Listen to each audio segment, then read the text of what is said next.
हरियाणा के गृह मंत्री जुड़ चुके हैं, उनका सीधा रुख कर लेते हैं। अनिल जी, आप खुद ये कह रहे हैं कि जिस तरह की हिंसा नूंह में हुई वो अचानक से भड़की हिंसा नहीं थी, तो सवाल ये है अनिल जी कि आखिर वो कौन लोग हैं जो हरियाणा को जलाना चाहते हैं?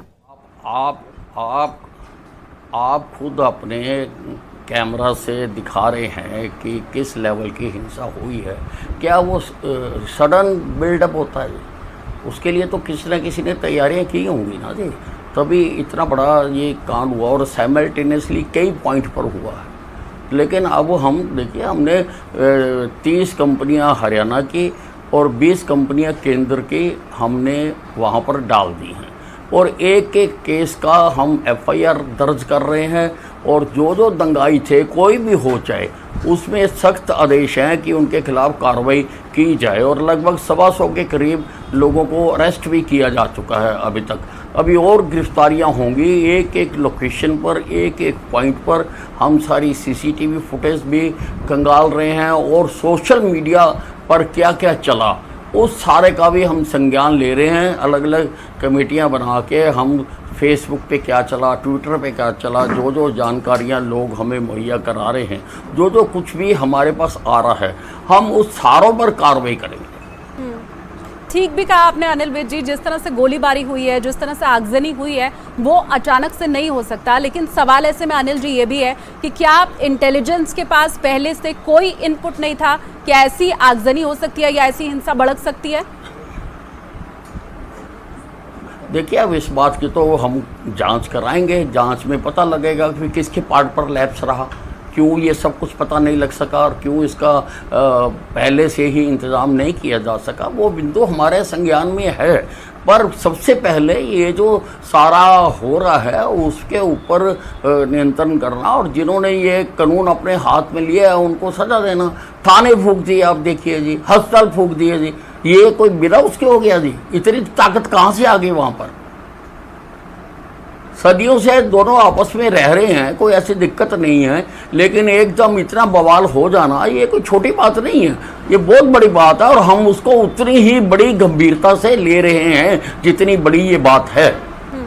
जो उपद्रवी थे या आगजनी जिन्होंने की उनके ऊपर तो कार्रवाई हो रही है, लेकिन जब भी हिंसा होती है अनिल जी तो ज्यादातर वो लोग निशाना बनते हैं जिनका इस हिंसा से कोई लेना देना ही नहीं होता है। आपने सुना होगा कल भी कैसे गुरुग्राम के अंदर आगजनी की गई, तो ऐसे लोग जो लूटपाट को अब तक अंजाम दे रहे हैं उनके खिलाफ भी एक्शन हो रहा है?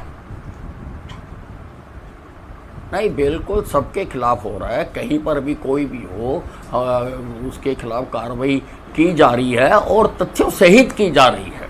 हम ऐसा नहीं है, हमने काफ़ी लोग वहाँ पर डाल दिए जो सिर्फ जो है इन्वेस्टिगेशन कर रहे हैं। तो इन्वेस्टिगेशन से जो जो तथ्य सामने आ रहे हैं और जो जो पिछले रिकॉर्ड हैं वो सारा देखकर ही हम कर रहे हैं, कोई अंधाधुंध नहीं करेंगे। ये मैं आपको विश्वास दिलाना चाहता हूँ कि हम अंधाधुंध नहीं करेंगे। जिनके खिलाफ कोई तथ्य पाए जाएंगे केवल उन्हीं के खिलाफ कार्रवाई की जाएगी और उनमें से एक को भी बख्शा नहीं जाएगा। नूंह में भी हिंसा हुई, इसके अलावा सोना भी बहुत ज्यादा प्रभावित रहा, तो अनिल जी अभी कार्रवाई अलग अलग जगहों पर किस स्तर पर चल रही है? नहीं, हमने सारा हरियाणा हमने अलर्ट पर कर दिया है और सारे हरियाणा के एक एक ज़िले की मैं खुद रिपोर्ट ले रहा हूँ, अधिकारी लगे हुए हैं और इसको हम सारी निगाह रखी हुई है। ठीक है, आज हरियाणा बंद का भी आह्वान किया गया है, BHP की तरफ से ये बंद बुलाया गया है अनिल जी? नहीं, ऐसी कोई सूचना नहीं है हमारे पास। हाँ, वो मेमोरेंडम देने की और कहीं कहीं पर कोई प्रदर्शन हुए हैं, वो स्वाभाविक होता है, जो एक्शन रिएक्शन हुआ ही करते हैं, आपको पता है। लेकिन कोई भी कानून को अपने हाथ में नहीं ले रहा और मैं सबसे प्रार्थना भी करना चाहता हूँ कि सबको अपनी बात रखने का अधिकार है, वो किसी भी माध्यम से रखें, लेकिन कानून को अपने हाथ में ना ले और शांति को बनाकर रखें। शांति इज़ द प्राइम मोस्ट जो है वो उसकी आवश्यकता है, किसी भी प्रकार से और अधिक स्थिति खराब ना हो। ये जो पूरी हिंसा हुई अनिल जी, उसमें क्या किसी एक पक्ष के ऊपर जो प्रहार किया गया या ऐसी भी कुछ खबरें आ रही हैं क्या कि एक पक्ष को दबाने की कोशिश की गई है? नहीं देखिए, अब ये सारा जो मैंने आपको बताया ना, इन्वेस्टिगेशन से पता लगेगा। हम कोई जल्दी कंक्लूजन पर ना पहुँचें, और सारा इसका हम पूरी तरह से निष्पक्ष जांच करा रहे हैं और करेंगे। और कौन कौन लोग दोषी रहे, क्या कारण रहे, क्या अगर इसके पीछे कोई मास्टरमाइंड था तो वो कौन था, उसको जनता के सामने बेनकाब करेंगे, हम कार्रवाई करेंगे उसके खिलाफ। अमूमन जब ऐसी हिंसा होती है अनिल जी, तो शासन प्रशासन के ऊपर जो आम जनता होती है उसका विश्वास डोलने लग जाता है, क्योंकि पूरा हरियाणा आपको इस वक्त देख रहा है। अनिल जी, आप क्या कहना चाहेंगे लोगों से वहां के?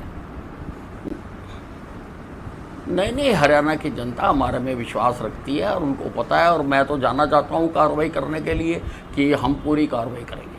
और लोगों को पूरी तरह से संयम में रहना चाहिए, शांति से रहना चाहिए। मैंने पहले कहा कि अपनी बात रखने का सबको अधिकार है, सब लोग रखा करते हैं, लेकिन किसी प्रकार की शांति भंग न हो और कानून व्यवस्था को हाथ में ना लिया जाए, यही मैं सबको कहना चाहता हूँ। CNN न्यूज 18 के हवाले से हम ये भी खबर अनिल जी लगातार दिखा रहे हैं कि कल अमित शाह के साथ मनोहर लाल खट्टर की बातचीत हुई थी। तो अभी केंद्र से राज्य सरकार की बातचीत किस लेवल पर चल रही है और क्या रिपोर्ट मांगी गई है? नहीं देखिए, अब वो मेरी अभी मुख्यमंत्री जी से बात नहीं हुई है, और जब मेरी बात होगी तब वो बताएंगे कि क्या दिशा निर्देश दिए गए। क्या केंद्र से कुछ और फोर्सेस की डिमांड भी की गई है अनिल जी? नहीं, वैसे अब हमारे पास सफिशिएंट मात्रा में फोर्सेज हैं और सब जगह पे तैयारी है और सब ऑन अलर्ट हैं, पर अगर आवश्यकता होगी तो हम और भी मांग लेंगे। केंद्र ने तो बिल्कुल हमारी मदद की है, हमने जितनी कंपनियां मांगी थी उन्होंने उतनी मुहैया करवा दी। कल रात भी हमने देखा कि कुछ अलग अलग जगहों पर आगजनी की खबरें आई, लोग दहशत में थे, और गुरुग्राम में जिस तरह से स्कूल बंद कर दिए गए। कल सुबह से ये खबरें पहले मिल रही थी अनिल जी की स्थिति नियंत्रण में, रात होते होते तक आगजनी हो गई। अभी की मौजूदा स्थिति क्या है? नहीं, पूरी तरह से नियंत्रण में है। मैंने खुद CP गुड़गांव से बात की थी और उनको कहा था कि जाके स्थिति को संभालो, और उन्होंने फोर्स भेज के स्थिति को संभाला है। अभी जो इंटरनेट सेवा है वो बंद है, क्या हम ये मानकर चलें कि बहुत जल्द इंटरनेट बहाल कर दिया जाएगा, स्कूल खुलना शुरू हो जाएंगे, स्थिति पूरी तरह सामान्य हो जाएगी? नहीं, अभी हम आंकलन करेंगे वहाँ की स्थिति का, उसके बाद ही इंटरनेट खुलेगा, उसके बाद ही कर्फ्यू खुलेगा। हम स्थिति का आंकलन कर रहे हैं और हमारी जो जांच है वो कहाँ तक पहुँची। पुलिस के सूत्र बताते हैं कि उस दौरान सीमा के पास 4 मोबाइल फोन मिले थे, जिनमें एक टूटा था। सूत्रों का कहना है कि उस टूटे फोन में पाकिस्तान का सिम कार्ड था, जिसे पुलिस ने फोरेंसिक जांच के लिए भेज दिया था। सूत्र बता रहे हैं और ये जानकारी मिल रही है कि 2 से 3 दिनों में उसकी फोरेंसिक रिपोर्ट आ सकती है। सूत्रों के मुताबिक सीमा के उस फोन से डिलीट किए गए कॉन्टैक्ट और व्हाट्सएप चैट जल्द ही मिल जाएगी। सूत्रों का दावा है कि फोरेंसिक रिपोर्ट के आने के बाद सीमा से एक बार फिर जांच एजेंसियां पूछताछ करेंगी।